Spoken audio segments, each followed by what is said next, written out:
नमस्कार, अंतर्राष्ट्रीय खबरों पर सटीक विश्लेषण लेकर हाजिर हूं मैं आपके साथ अभिलाषा पाठक और मेरे साथ मौजूद हैं वरिष्ठ सहयोगी प्रणय उपाध्याय। और इस बातचीत में जो हम मुद्दा उठा रहे हैं वो है गाजा का। हम सभी जानते हैं कि सीज फायर के तहत एक बड़ा ऐलान हुआ और हमास और इजराइल तैयार हुए बंधकों को छोड़ने के लिए, और इजराइल तैयार हुआ जो कैदी हैं उनके जेलों में बंद उन्हें छोड़ने के लिए, और आज उसकी शुरुआत हो गई। 3 बंधकों को, महिलाओं को छोड़ा गया, तो दूसरी तरफ 93 कैदी छोड़े गए इजराइल की तरफ से। लेकिन ऐसे में अब प्रणय सवाल ये है कि गाजा जो जश्न मना रहा है उसे लग रहा है कि वो जीत गया है, लेकिन अगर गाजा की हम स्थिति देखें तो दुनिया जानती है कि किस तरीके से त्राहिमाम मचा वहाँ पे। ये बताइए मुझे कि हमने बहुत बार ये खबर समझी और बताई भी कि नक्शा जो है वो गाजा का बदल चुका है। क्या अब इस फैसले के बाद गाजा कुछ सुधरेगा या फिर अभी बहुत बड़ी चुनौतियों से आगे बढ़ना है? ये जो नक्शा है अभी और बदलने वाला है। देखिए, नक्शा कितना बदलता है ये तो वक्त बताएगा, लेकिन निश्चित रूप से गाजा के लिए ये बहुत मुश्किल का दौर भी कहा जा सकता है, क्योंकि इसके बाद किसी को नहीं पता कि गाजा में होने क्या वाला है। और ये काफी हद तक तय हुआ अमेरिका के नए राष्ट्रपति डोनाल्ड ट्रंप की नीतियों से कि आखिर गाजा में, क्योंकि एक बहुत महत्वपूर्ण बयान आया है और वो है उनके नए एनएसए जो बन रहे हैं, यानी जो उनके नए एनएसए हैं माइक वॉल्ट्ज की तरफ से जो बयान दिया गया है उसके अंदर कहा गया है कि गाजा पर अब हमास राज नहीं करेगा, ये हम सुनिश्चित करेंगे। ये बड़ा बयान है, क्योंकि अमेरिका अगर अपनी नीतियों में ये साफ कर रहा है कि वो गाजा को हमास मुक्त करना चाहता है, तो एक तरीके से इजराइल का ऑपरेशन अब अलग तरीके से आगे बढ़ेगा कि गाजा को हमासिफिकेशन जो है वो किया जाएगा। इसके अलावा जो खासतौर पर मिडिल ईस्ट के लिए नए एडवाइजर बनाए गए हैं, जो पॉइंट पर्सन बनाए गए हैं डोनाल्ड ट्रंप प्रशासन के लिए, उन्होंने भी कल जो प्रोग्राम था उस प्रोग्राम के अंदर उन्होंने बाकायदा बंधकों की रिहाई के साथ उनके जो फोटोग्राफ्स हैं, यानी अमेरिका किस तरफ है इस पे तो किसी को कोई आशंका है नहीं। लेकिन जो नक्शे की बात आपने की, सबसे पहले तो ये देखना चाहिए कि फिलहाल नक्शा है कैसा और नक्शे के अंदर क्या कुछ बदल गया। क्योंकि देखिए, ये जो तस्वीरें हमने देखी, गाजा के अंदर तबाही का आलम ये है, गाजा के अंदर तबाही का आलम ये है। और गाजा की इस तबाही के भीतर अब सबसे बड़ा सवाल तो यह है कि गाजा का रिकंस्ट्रक्शन कौन करेगा, क्योंकि ये जो शांति समझौता लागू हुआ है, इस शांति समझौते के बढ़ते बढ़ते चरणों में एक चरण ये भी है कि गाजा के इस इलाके के अंदर पुनर्निर्माण किया जाए। कितना पुनर्निर्माण किया जाएगा? 18 अरब डॉलर से ज्यादा का नुकसान तो यूएन का आकलन है, वर्ल्ड बैंक का आकलन है। कुछ बचा ही नहीं है, ना स्कूल ना अस्पताल। बिल्कुल। हाँ। और आप देखिए कि ये जो तबाही हुई है, इस तबाही के अंदर अगर आप इजराइल और गाजा पट्टी के इलाकों को कंपेयर करें, ये गाजा पट्टी यहां से लेकर यहां तक का इलाका है अभिलाषा, और इस इलाके के अंदर जितनी तबाही हुई है इस ऑपरेशन के बाद में, इजराइल का ये ऑपरेशन भले ही फिलहाल रुक गया हो, सीज फायर हुआ हो, लेकिन इस सीज फायर के बाद अभी भी आशंका के जो सवाल हैं वो बरकरार हैं कि ये आखिर सीज फायर चलेगा कितने दिन, क्योंकि अभी भी देखिए वहां पर इजराइल की फौज मौजूद है, साथ ही उसका विड्रॉल नहीं हुआ है जरा सी भी, यानी गोला बारूद बम सब कुछ है, जरा सी चिंगारी एक बार फिर आग को भड़का सकती है। और नेतन्याहू के बयान में भी ये बात है कि अगर हमें कुछ भी वहां पे गलत लगेगा तो हम वापस से अपने ऑपरेशन शुरू कर सकते हैं। ये चीज हम लोगों ने लेबनान के साथ ऑपरेशन जो चल रहा था जिसमें सीज फायर हुआ उसमें भी देखा, इजराइल ने वहां पर कार्रवाई नहीं रोकी। इजराइल ने कहा कि अगर हमें किसी भी इलाके से खतरा लगेगा तो हम वहां पर अपना जो ऑपरेशन है वो शुरू कर देंगे। इसलिए इस गाजा के इलाके के अंदर अगर आप देखें तो आप आबादी का अंदाजा लगा सकती हैं। अगर आप नक्शे पे देखें तो यहाँ पर आबादी की जो घनत्व है, जो बसाहट है, वो कुछ ऐसी है। और यहाँ पर इस इतनी सी पट्टी के अंदर करीब 20-22 लाख लोग रहते थे 7 अक्टूबर 2023 से पहले। तो इस पूरे इलाके के अंदर आप अंदाजा लगाइए कि क्या तबाही हुई होगी इस इलाके के अंदर, क्योंकि ये गूगल पुराने फोटोग्राफ्स यूज़ करता है, पुरानी जो इमेजरी है, सैटेलाइट इमेजरी है, इसलिए हम उसका अंदाज़ा यहाँ पर नहीं लगा पा रहे हैं। लेकिन यहाँ पर अगर आप देखें तो इसमें इतनी घनी बस्ती और बसाहट के इलाके के अंदर ज़बरदस्त बमबारी हुई है। अब आते हैं उस सवाल के ऊपर कि आखिर गाजा का होगा क्या। तो गाजा का ये जो पूरा स्टैटिस्टिक्स है वो आप भी जानती हैं, यानी पूरी धरती का सिर्फ 0.00025% है गाजा पट्टी, लेकिन आबादी की दृष्टि से बहुत बड़ा इलाका रहता है इस इलाके के अंदर। और इस इलाके के अंदर ये वेस्ट बैंक और ये, तो अब जो सारा सवाल है वो सवाल है इस इलाके यानी गाजा पट्टी और वेस्ट बैंक, और ये दोनों मिलके फिलिस्तीन बनाते हैं। और फिलिस्तीन को लेकर एक बार फिर दुनिया की मेज पर, कहा जाए चर्चाओं की मेज के ऊपर, वो जो पीस प्लान था जो कि डोनाल्ड ट्रंप ने दिया था, ठीक है, वो पीस प्लान जो है वो लौटेगा। और वो जो पीस प्लान था उसके अंदर ये भी था कि इस गाजा पट्टी और इस वेस्ट बैंक के बीच में अंदर से एक टनल बनाई जाएगी, यहाँ पर जो पूरी बस्तियां हैं उसका एक साथ ही यहाँ के कुछ इलाकों के अंदर भी जो है जो फिलिस्तीनी आबादी है उसके लिए सेटलमेंट्स बनेंगे और इस पूरे एरिया को एक टू नेशन थ्योरी के तौर पर इसको स्थापित किया जाएगा, यानी दो अलग अलग देश टू नेशन थ्योरी पर मानते हैं। बिल्कुल, भारत भी कहता है, लेकिन वो टू नेशन बनेगा कैसे, अलग देश बनेगा कैसे? क्योंकि आप सोचिए कि एक ऐसा देश जो कि पूरी तरीके से इजराइल से घिरा हुआ हो, इजराइल के कब्जे के अंदर यानी कंट्रोल के अंदर हो, तो उसका जितना लॉजिस्टिक है, उसका जितना कामकाज है वो कैसे होगा, उन दोनों के बीच में क्या अरेंजमेंट है, ये अभी बहुत दूर की कौड़ी फिलहाल नजर आ रही है। ये केवल चर्चाओं में है, क्योंकि अभी फिलहाल तो सबसे बड़ा सवाल ये है कि जो आपने कहा, क्योंकि ये जो तस्वीरें हैं इसके अंदर आप देखिए ये हमास की तस्वीरें हैं और हमास ने जब उन 3 महिलाओं को रिहा किया, ये उस समय की तस्वीर है, यानी इजराइल के जो बंधक वापस लौट रहे हैं। आप सोचिए कि करीब करीब 470 दिन बाद वो लौट रहे हैं, ये चॉपर से वो लौटे हैं, लेकिन उस दौरान ये हमास है और हमास ने इन तस्वीरों के जरिए क्या दिखाया है? उसने दिखाया है कि ना तो हम डाउन हैं ना हम आउट हैं। ये एक बड़ा मैसेज है, यानी इन तस्वीरों का इस्तेमाल इजराइल भी कर सकता है और ये बताते हुए कि देखिए अभी हमारा ऑपरेशन जायज है क्योंकि हमास खत्म नहीं हुआ है। साथ ही जैसा मैंने आपसे कहा, माइक वॉल्ट्ज ने जो कुछ कहा कि हमास को अब हम राज नहीं करने देंगे, तो अगर हमास को हम राज नहीं करने देंगे ये वो कह रहे हैं, तो इसके मायने जो हैं वो बड़े हो जाते हैं।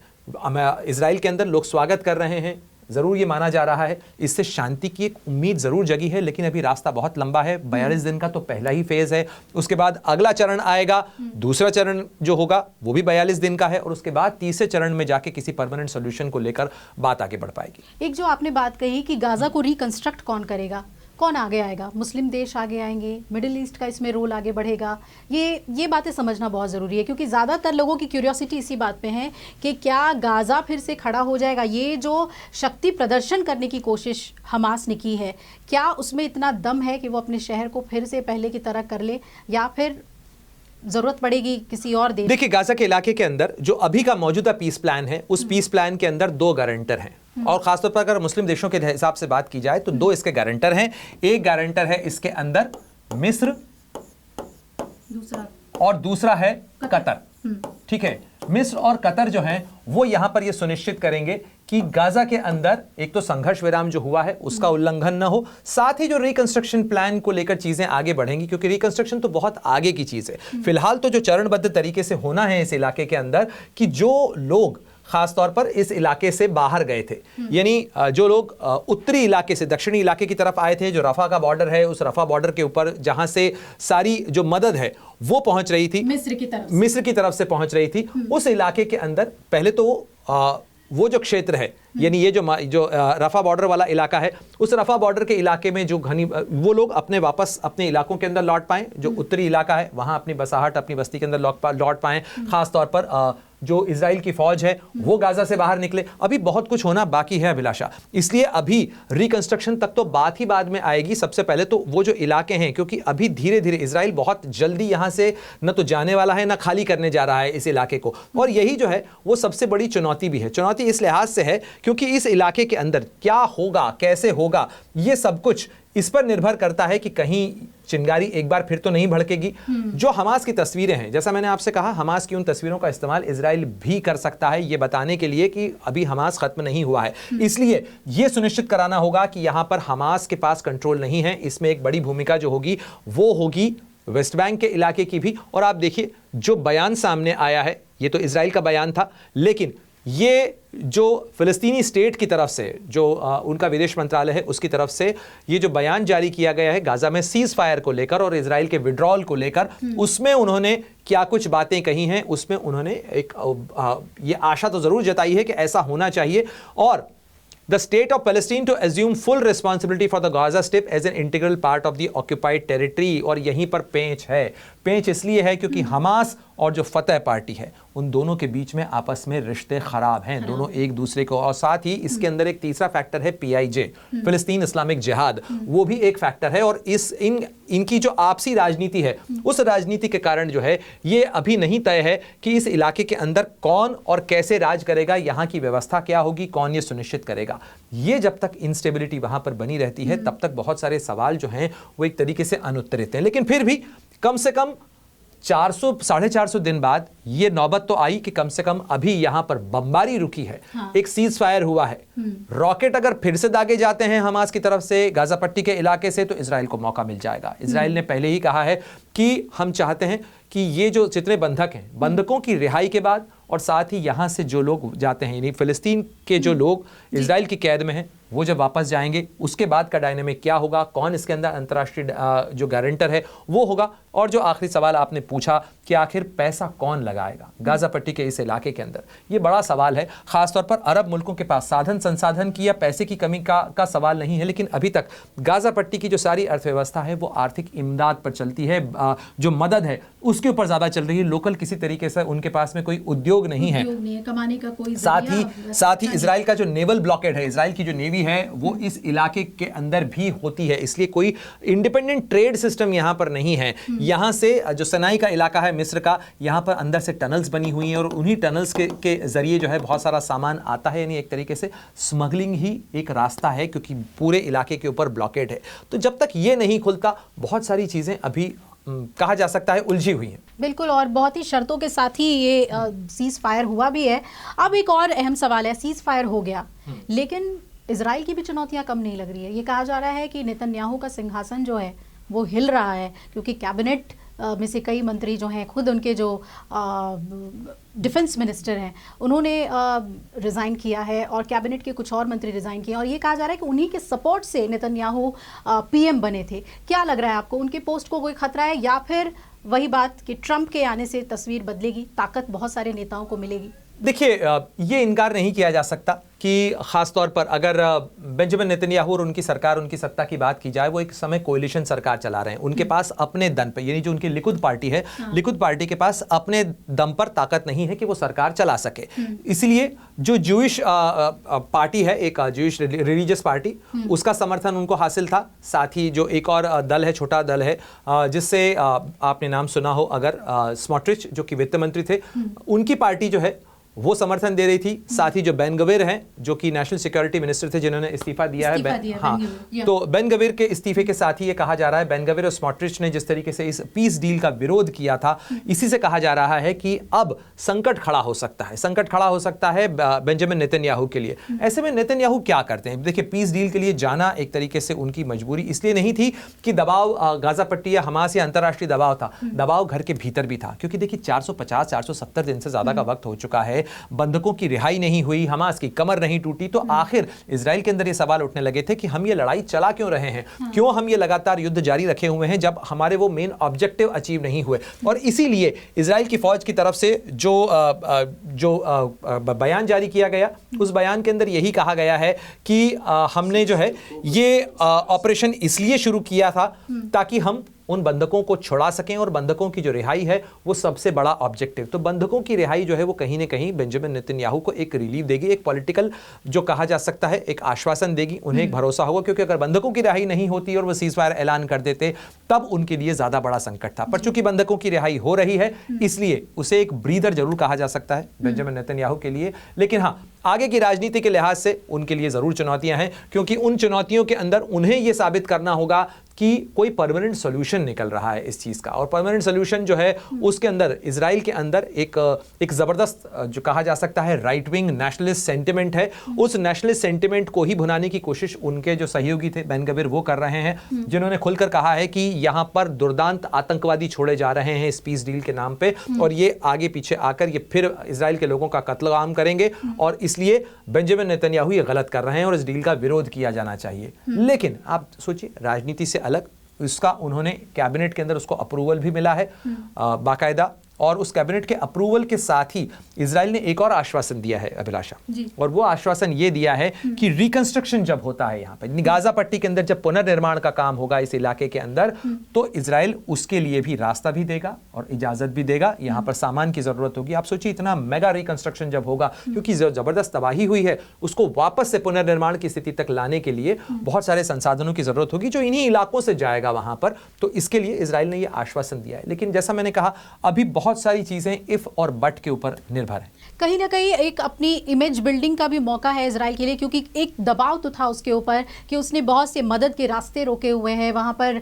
मदद के जो ट्रक्स हैं वो रुके हुए थे बॉर्डर्स पे, वो नहीं पहुँच रहे थे, और उसके बाद बंधकों का जो मामला था वो भी अटका हुआ था। तो जो कई डेडलॉक्स थे शायद उसको ख़त्म करने की कोशिश है, लेकिन प्लानिंग अंदर से बड़ी ही चल रही होगी। नेतन्याहू किस तरीके से, क्या ट्रंप के कॉन्फिडेंस से कुछ बड़ा करेंगे आने वाले वक्त में? देखिए, ट्रंप, आपको ये देखना चाहिए कि इजराइल की तरफ से कहा क्या गया, और अगर आप इजराइल के जो भारत में राजदूत हैं रोबन अज़र, उनके बयान को देखें तो उसमें उन्होंने साफ चीज़ें महत्वपूर्ण कही हैं। उसमें उन्होंने कहा, और इजराइल सरकार की तरफ से जो बयान आया उसके अंदर भी वही चीज़ें इको होती हैं, जिसके अंदर साफ तौर पर कहा गया कि इजराइल ने ये हासिल क्या किया है। इजराइल ने इस पूरे इलाके में अपने पूरे ऑपरेशन के जरिए ये बताने की कोशिश की है कि उत्तर में लेबनान की ताकत उसने कम कर दी है, क्योंकि इस इलाके के अंदर उसने हिजबुल्लाह की ताकत को कम किया है। साथ ही सीरिया के अंदर अब चूंकि सरकार बदल चुकी है, गोलान हाइट्स का ये जो इलाका है, खासतौर पर ये वाला जो इलाका जहां ट्राई जंक्शन बनता है जॉर्डन, इजराइल और सीरिया का, उस इलाके के अंदर उसकी फौज मौजूद है, और साथ ही इस इलाके को भी, इसमें यहाँ पे चूंकि सीरिया में सत्ता बदल चुकी है, इसलिए अब यहाँ पर उसके लिए खतरा नहीं है। इसके अलावा इजराइल ने ईरान की ताकत को कम करने की भी बात कही है। उसका यह दावा है कि ईरान ने भी जिस तरीके से अब ईरान की ताकत कम हुई है, इस इलाके में इजराइल के दरवाजे तक पहुंचकर अपने जो हथियार हैं, या कहा जाए कि इस इलाके के अंदर अपना जो उसने एक कॉरिडोर ऑफ रेजिस्टेंस बनाया था, वो कॉरिडोर ऑफ रेजिस्टेंस जो है वो अब वीक हुआ है, ये इजराइल का कहना है। इसलिए उसने एक स्ट्रेटेजिक ऑब्जेक्टिव अचीव किया है, और यही एक वजह है। इंटरनेशनल इमेज का जहां तक सवाल है, देखिए मुझे नहीं लगता कि इंटरनेशनल इमेज की कोई बहुत ज़्यादा परवाह इजराइल इस समय कर रहा था, क्योंकि इजराइल के लिए घरेलू राजनीति से ज़्यादा बड़ा जुड़ा हुआ मुद्दा था। क्योंकि 7 अक्टूबर को जो हुआ उसके बाद इजराइल प्रतिक्रिया न करे, ये माना ही नहीं जा सकता। इजराइल की प्रतिक्रिया तो होनी ही थी, और इजराइल हमेशा से इसी तरीके की कार्रवाई करता आया है। लेकिन बड़ा सवाल खड़ा होता है कि अब ये जो सारे देश हैं, सऊदी अरब हो, ओमान हो, यूनाइटेड अरब अमीरात हो, कुवैत हो, जॉर्डन हो, इराक हो, ठीक है, यहाँ तक कि इजिप्ट हो, यहाँ पर ये सारे जो देश हैं, ठीक है, ये सारे देश आखिर क्या कर रहे हैं? अगर जितनी बात होती है, ठीक है, भारत में भी बहुत सारे लोग चिंता जता रहे हैं, इजराइल की बहुत सारी निंदा भी होती है, लेकिन इतने सारे मुस्लिम कथित मुस्लिम आबादी वाले जो देश हैं, जो बहुल हैं, जिनके पास ताकत भी है, जिनके पास प्रभाव भी है, अमेरिका के साथ उनके रिश्ते भी अच्छे हैं, हाँ। लेकिन आखिर क्यों ये यहाँ पर वो मदद नहीं पहुंचा पाए? ये ना इजराइल की बमबारी रुकवा पाए, ना वैसी मदद नहीं की। इजिप्ट कर सकता था, लेकिन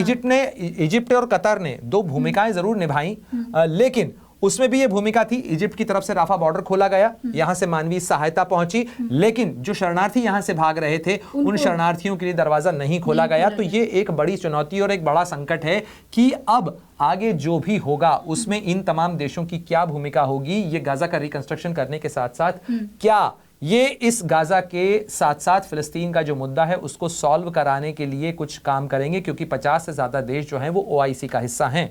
इस्लामिक देशों का जो संगठन है, और फिलिस्तीन के मुद्दे पर ही OIC का गठन हुआ था। तो OIC के मुद्दे